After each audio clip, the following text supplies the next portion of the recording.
Well, welcome everyone to the Resilient Leadership Podcast, where everything we talk about is aimed at helping you lead with a greater sense of calm, clarity, and conviction, even in anxious times. My name is Irvine Nugent, and today, as always, I am joined by my good friend and co-host, Bridget Tyre. Bridget, how are you doing today? I am doing well, Irvine. Thank you for asking. It's great to be here with you, as always. We are recording today on a Monday, as we often do. It was a very busy weekend, full of a lot of things, some work, family commitments, all good, but very, very busy. So it doesn't feel like a Monday. It feels like a Friday. Oh, Yeah. don't you love those type of Mondays? Yeah. But I always look forward to this time because it's not only is it just fun, but I always find I learn something from our conversation. So I'm excited to dive in. So without further ado, why don't you tell listeners what's on tap? Sure. So today's topic is called Building Resilient Teams. And I think the reality is many of us are on teams. And when you think about this, it's a curious thing. Teams has become the focus of a lot of our work. And yet we really have very little education around being on teams. We've been thrown in teams ever since childhood. We had rugby teams when I was going to school, or soccer teams, or football teams, project teams, work teams. And even though we've got a lot of experience, when you think about it, like what advice was ever kind of been given? And it's kind of like, I go back to my mother who used to say to me, be nice to other people, play well in the sand, and be a good team person. That's fine. And it goes a certain way. But, what happens if people don't play nice? What happens if you're politicking and posturing? And, what happens if you can't agree on something? Or what happens if someone's just really looking out for themselves? So there has to be, something more than just playing nice. And so today, that's what we're going to talk about. And we're going to use a model. Every team is different. And yet when we look at teams, they tend to go through different stages. We're going to look at 4 potential stages of a team. And we're really going to focus in at that stage, what's really required of a leader, and how does a systems approach impact the behavior that's required of that leader. Bridget, I'm just curious. What are some of your earliest memories of being on a team? Well, growing up, I wasn't as fortunate as my daughters who grew up after Title IX and played sports their whole life. And they were on teams and some good, some bad, some in between. So I really didn't get a chance to have a lot of experience with teams, quite frankly, until one of my first jobs, second job, when I was working for the Marriott Corporation. So I become part of this team and I'm all excited, like you said, let's play nicely in the sandbox. And, everybody's going to say kumbaya and we're going to all pull together. Well, it wasn't so.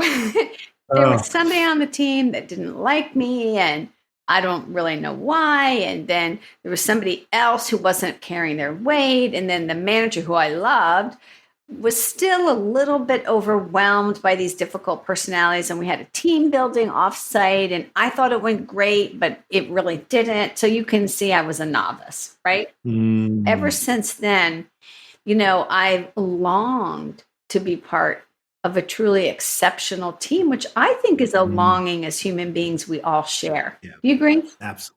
Yes, absolutely. Yeah, it gets into that whole kind of we're social beings, and part of that is collaboration and cooperation, and to be part of a team that is doing exactly that. Yeah.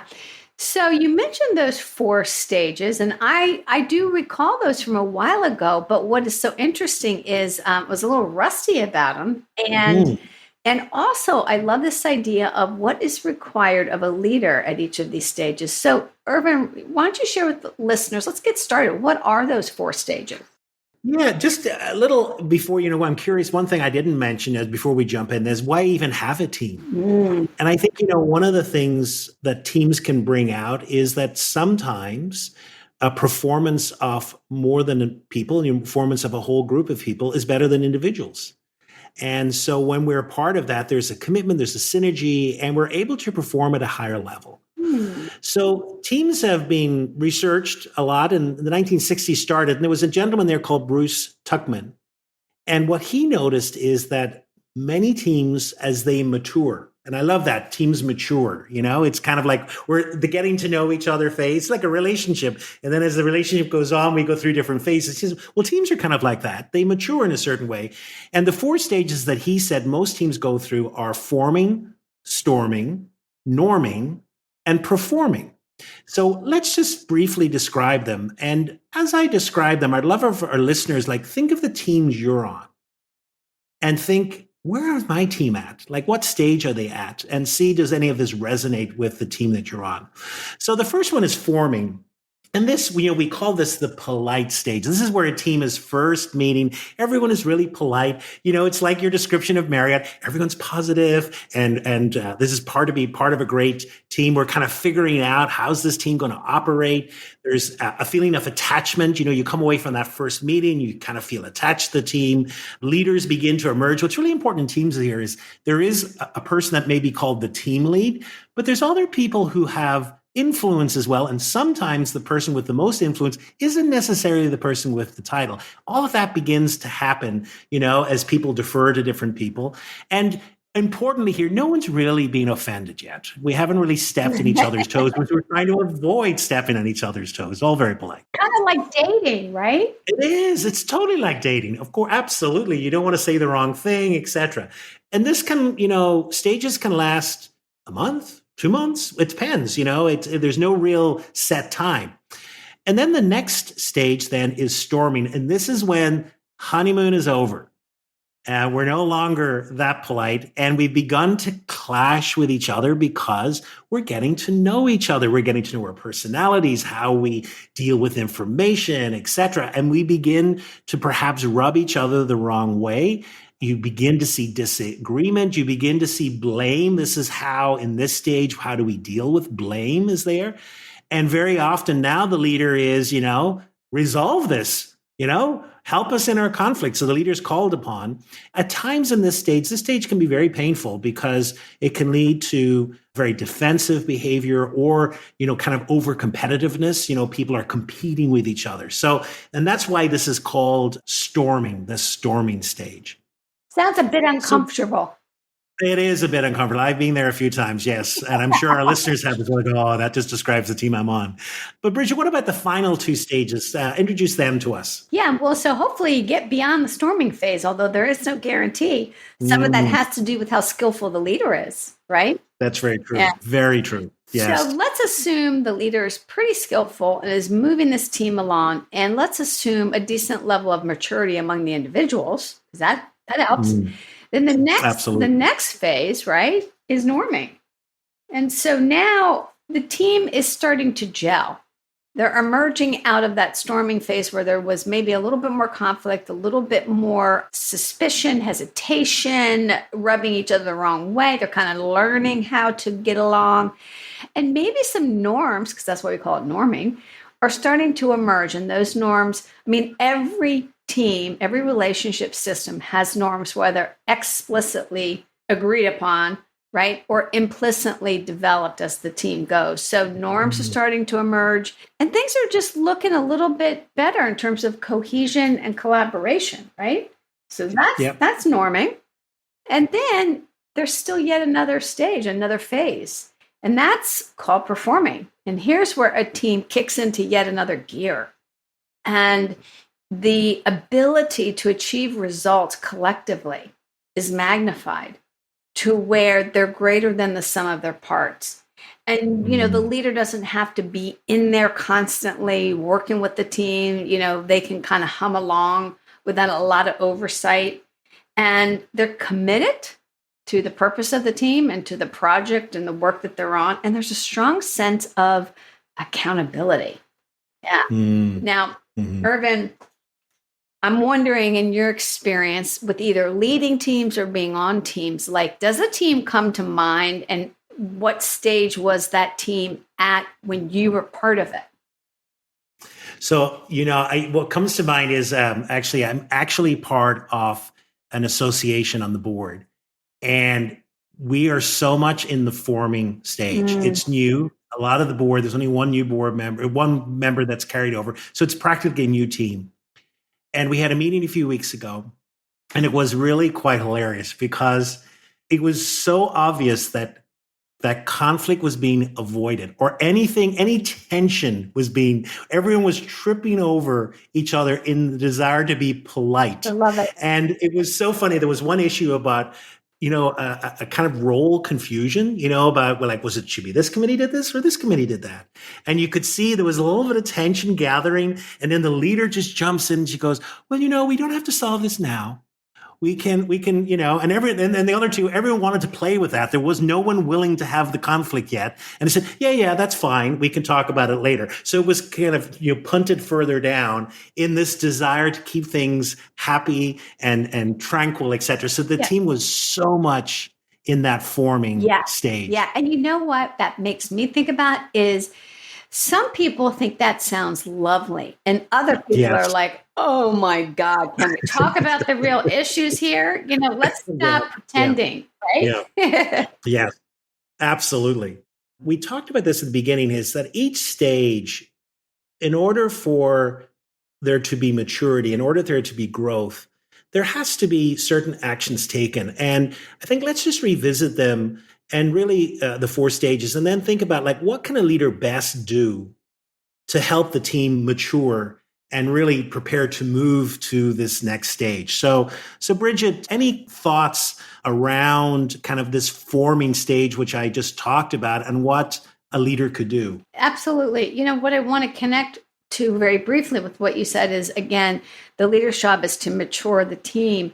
And one of the things that Ed Friedman, I think it was Ed Friedman, it could have been Murray Bowen, but I think it was Ed Friedman, who said a leader's job is to mature the relationship system. Mm-hmm. And so we're just piggybacking on that and saying a leader's job is to help mature the team. They're not going to ripen, shall we say, all by themselves. All right. So here you've got this relatively new team, or a team that has been reconstructed or given a new mission. It's in that forming stage.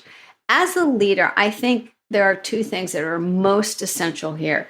One is to establish a foundation of trust, because we know that without trust, nothing gets done. So, this is where the leader needs to be particularly mindful of creating a safe space for the team to be able to say what they need to say, and to do so without feeling like they're going to be judged or, experience consequences. So safety, trust is a really important. Modeling trust, extending trust. If you don't extend trust as a leader, then you can't expect it. And the other one is clarity. We've talked about this before, but in the norming stage, the leader's job is to help the team get clear about what their purpose is, what their roles and responsibilities are as team members, what the leader's expectations are, and what are these emerging norms, or what do you want them to be? The norms can be, another way of saying that is kind of, what are our ground rules for how we're going to behave towards one another as part of this team? Without trust, so trust equals safety, right? And without clarity, the team will not mature. Probably what they'll do is they'll get into storming, and they might stay stuck. Does that resonate? Yes, very much so. It brings to mind, I think, a very skilled leader that I was observing as part of a team development process. And I really felt that they modeled trust so well. And, whenever an issue came up, they were always the first ones to say, I got it wrong. Or even like, I need help. Sometimes we think the trust is the big issues, and yet sometimes the most difficult things are these simple things. I got something wrong, I need help, etc. All of that. And to normalize that behavior is so freeing for a team. And then they were very astute at really picking up conversations that could have been tense, but really at their heart were about lack of clarity. And was able to say, I'm feeling a lack of clarity here. Do we have clarity? Let's just stop and discuss this. And I think, constantly monitor that. So again, I think this really helps in moving the team along. Yeah, because, one of the things we've said before is a lack of clarity in the rational system provokes reactivity in the emotional system. right? Yeah. Yeah. Yeah, so important. Well, this brings us to the second stage because sometimes can we just skip, the conflict? And unfortunately, you can skip the conflict because when you bring a group of human beings together, there is conflict. Yeah. And the reality is, conflict is inherently interesting because it's difference, and difference is interesting. It's the type of conflict Yeah. that really gets us into trouble. And at this stage as well, I think the team is really struggling between the zone of having a conflict really about an issue and an important debate, and having a conflict that gets a little nasty and personalized Yes. and people feel attacked. And of course, when that latter happens, when we feel a little hurt or something, or not listened to, or the conflict, etc., what do? We turn around and we want to share our grievance with someone else. And so there's many patterns that this can happen. We've talked a few of them before. It's our old friend, Mm-hmm. triangles. Mm-hmm. Because what happens is that we want to bring someone in when there is anxiety, Yeah. and conflict is all about anxiety. Yeah.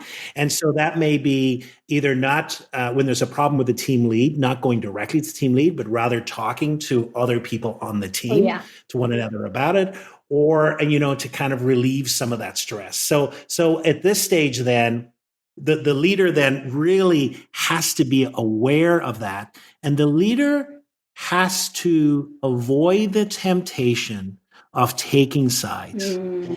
Every now and again in a team, what will happen, two people that are in conflict will come to the team lead, and they'll want the team lead to suck the team lead in to solve the problem.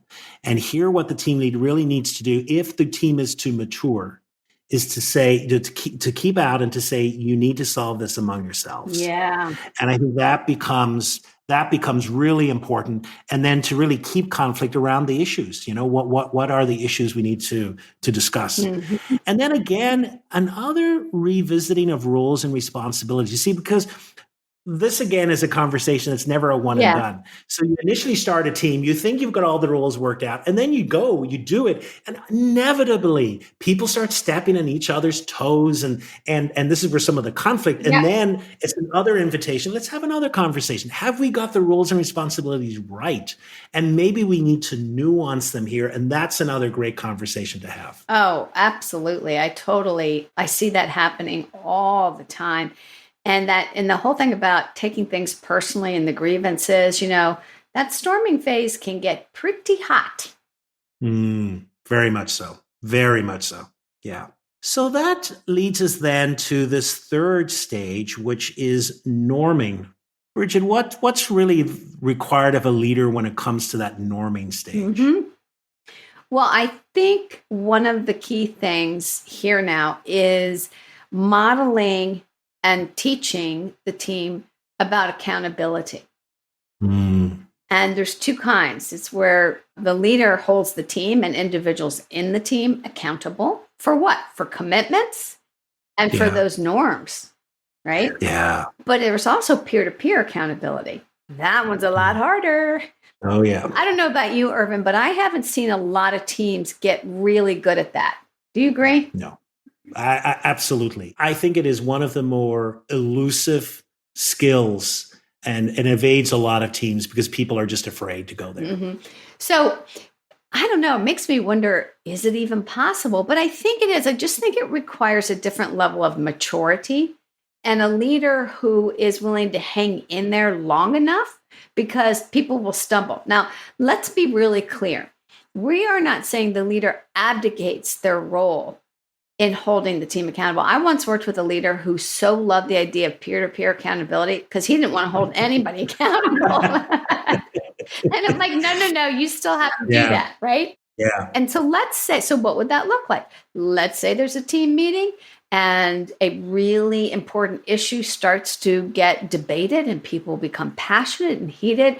And then somebody gets offended and she slams somebody on the team. And then there's this dead silence and nobody says anything. Well, let me tell you, that's on the team leader, because it is first and foremost the team leader's responsibility to hold people and the team accountable for agreed upon norms and commitments. And it's also on the team. because Yeah. there's nothing stopping a colleague from saying, hey, listen, I appreciate what you're saying. I know you care a lot about this, but let's remember that we also agreed to voice our differences with respect. And I just putting that on the table and reminding us all so we can all remember it. Right? Yeah. Yeah.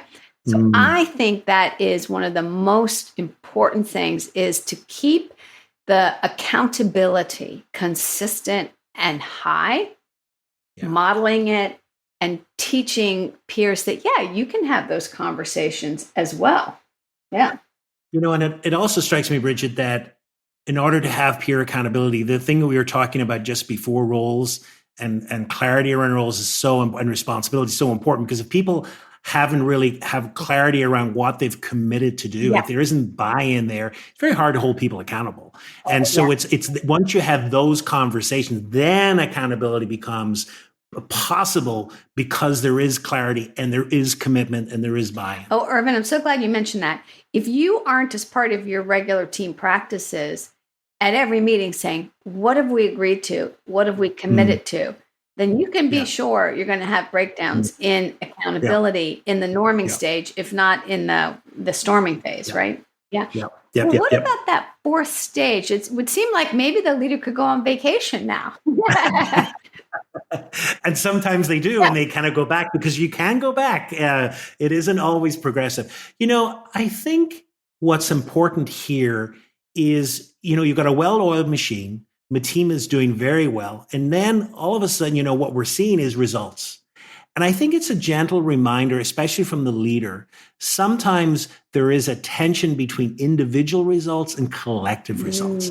And ultimately, where a team really performs its best is when everyone comes together, and this creates a greater outcome than the individual. And so sometimes you have people who still have a little bit of that competitive edge and are out for themselves.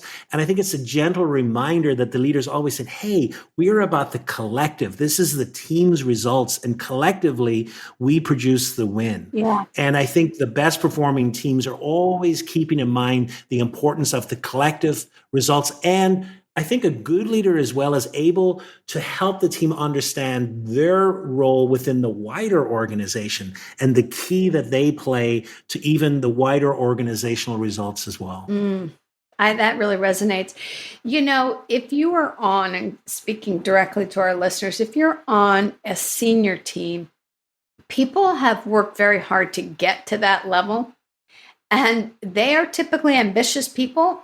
You are probably ambitious yourself and competitive.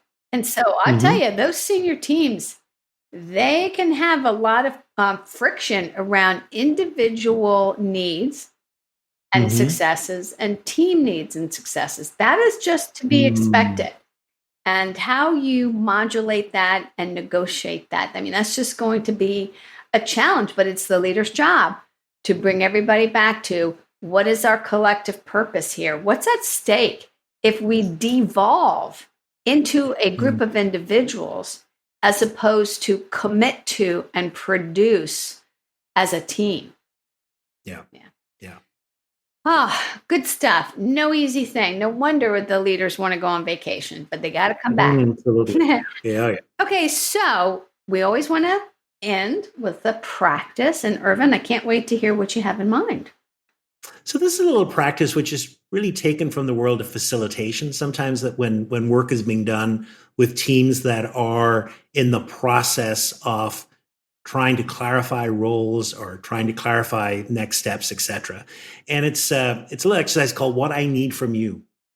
And I think at times one of the things that are overlooked in a team is really clearly articulating what you need from other people and clearly stating it so they know it and how we ask for it. I'm always amazed that people don't ask for what they need. And so this is what I need from you. And so basically, say you're working on a project and everyone has a role in that project. You just take some time and then you go around the room and each person asks each one else, the other person on the team, here's what I need from you. This is what I need from you at this stage.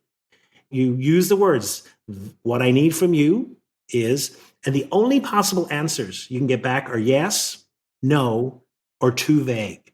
And so basically the person says, yes, I can give you that, or no. And then it's like, here's why I can't give you that. And then too vague. I love this one because so often we're afraid to ask for what we really need. It's like, it's too vague. I don't know what you're looking for. I don't understand it. And if I don't understand it, I can't deliver it.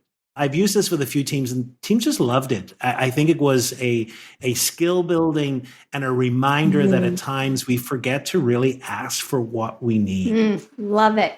Got a clarifying question for you. When you've used this with teams, does each person, let's say there's 9 people on the team, does each person ask the other 8 individuals, or not ask them, but says to each individual, here's what I need from you? Or do they say yes. They do?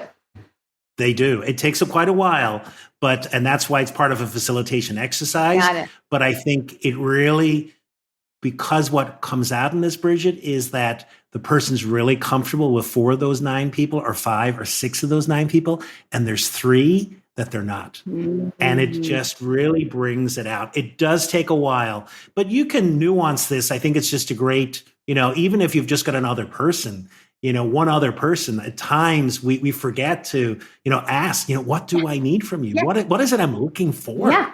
And you know what? I just had this thought. What if the team leader says to the team at the end of a meeting, okay, folks, you got some homework. Between now and the next time we meet, I want you to have 3 conversations with 3 people on this team in which you share with them what you need. And here are the 3 answers. And then I want to hear back from y'all what you learn. That could be another way to slice it, right? Yeah, absolutely. Yep. There are many different ways you can go with it. Oh, that's wonderful. Well, Irvine, as usual, this has been such a great conversation. And I love this notion that a leader's job is to mature a team. And this is why you get paid the big bucks, because it isn't easy. And those phases, those stages of forming, storming, norming, and performing are just really helpful reminders that there's a natural progression, a natural process, but that a leader who's being resilient is doing things at each stage that supports the team getting to the next stage, right? Yeah. And then notices when there's been some slippage backwards and encourages them along the path. Thank you, as always, for your ideas and thoughts and the conversation. I thoroughly enjoyed it. Likewise, loved it too. We don't know yet what is on tap for our next episode. We're working off of our list of wonderful ideas, and it's always hard to pick because we want to do them all simultaneously. But we'll be recording again soon, and we look forward to those conversations as well. Thank you to our listeners, as always, for being here with us, and keep spreading the word. We love doing this, and we love the great feedback we're getting. Great. Thanks, everyone. I appreciate it, Bridget. Such a great conversation. Take care, folks. Bye now.